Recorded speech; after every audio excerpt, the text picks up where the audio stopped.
Hello, everybody. Thank you for having us here today. I'm Michelle. I'm William's mother. We are a family in Orange County, served under Congresswoman Young Kim's congressional area. I have been a member of the Orange County community for some 50 plus years. You don't want to tell us exactly the number. Okay. But I will add that, a little bit about me.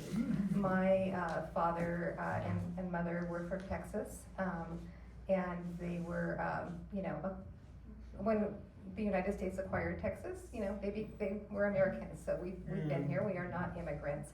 But they have served, in the migrant farming industry when they were younger. My father in particular grew up during an era where people were segregated based on the language they spoke or the color of their skin.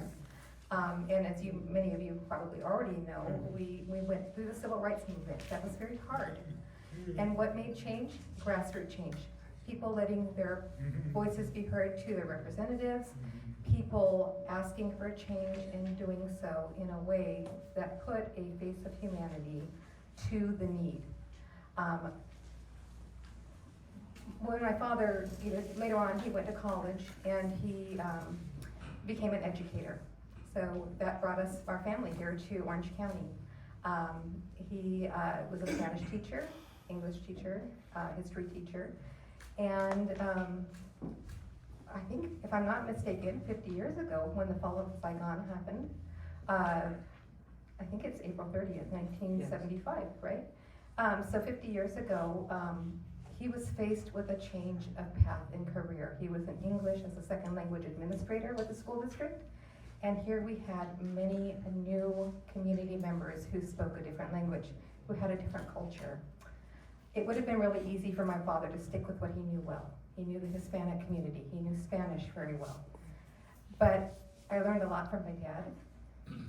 He was a leader. He knew that he needed to go out and immerse himself in the communities that he was representing, to learn more about them.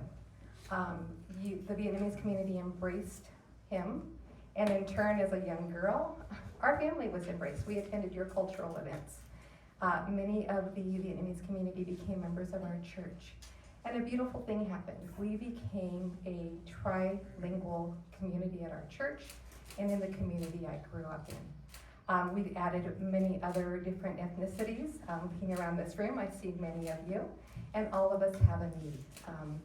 Here we are with my son, who he is an individual with autism and epilepsy. He'll share a little bit more about that. But yesterday we had an announcement that the prevalence of autism has increased to 1 in 31. The numbers are increasing of individuals with autism. Now is not the time to be making cuts to the very services, as Dr. Q spoke of, that are getting early diagnosis, getting those crucial interventions done. It's estimated this year, if I read correctly, that California will be adding 40,000 individuals approximately to receiving regional center services, bringing the total of Californians with disabilities up to over 500,000. These numbers, don't quote me exactly on them. These are early preliminary reports based on that announcement yesterday, but looking through those reports this morning, and I also read one that said that for the first time, there is an increase in autism higher than other ethnicities in the Latino and in the Asian and Pacific Islander. I see some head nods. So those reports, I believe, are credible and valid. And so we have to look at our own community. We are a community that is different in a lot of ways. But together, I'll quote William, he says, "We are the difference. We are not the different." Now is the time to come together for the common good and the needs of the community. We cannot fail these children. So without further ado, I'm going to go ahead and let William speak his part. So bear with me on the technology. Let's see if this works.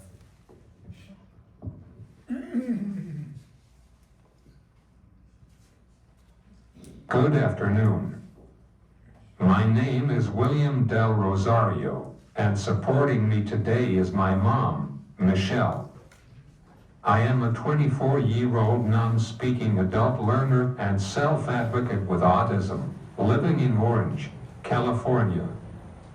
I have autism and apraxia, and I am a multimodal communicator who uses augmentative and alternative communication, AAC, through typing and my iPad. While my learning and communication differences are an important part of who I am, they do not define me. As an adult working toward greater independence, I rely on crucial support systems. I am one of more than 150,000 people in Congresswoman Kim's congressional district with a developmental disability, and I am here today because I need your help to protect Medicaid and prevent cuts to the services that support us. Let me explain how Medicaid impacts my life. When I was younger, Medicaid waiver programs through the regional center made it possible for me to receive therapeutic services such as applied behavior analysis, which greatly improved my quality of life at home and in the community. I rely on Medi-Cal to stay healthy and manage my complex medical needs, including epilepsy. Without Medi-Cal, I would not be able to afford the medications that have kept me seizure-free for the past 12 years. Currently, I live at home with my parents, who support me in all areas of my life. However, there may come a time when they are no longer able to do so, or when I am ready to move out. As we plan for my future, we are working with the regional center to design a person-centered plan that supports my goals. This includes onboarding and training staff to help me maintain my health, access communication, explore further education, seek employment, and build a meaningful life in the community through supported living. However, this plan is only possible with critical Medicaid waiver programs, such as regional center and in-home supportive services, IHSS, which fund the staff I will need. Without this funding, my quality of life will drastically decline. Instead of thriving as a valued member of our community, I will be left to silently exist. Can we count on your support to prevent cuts to Medicaid?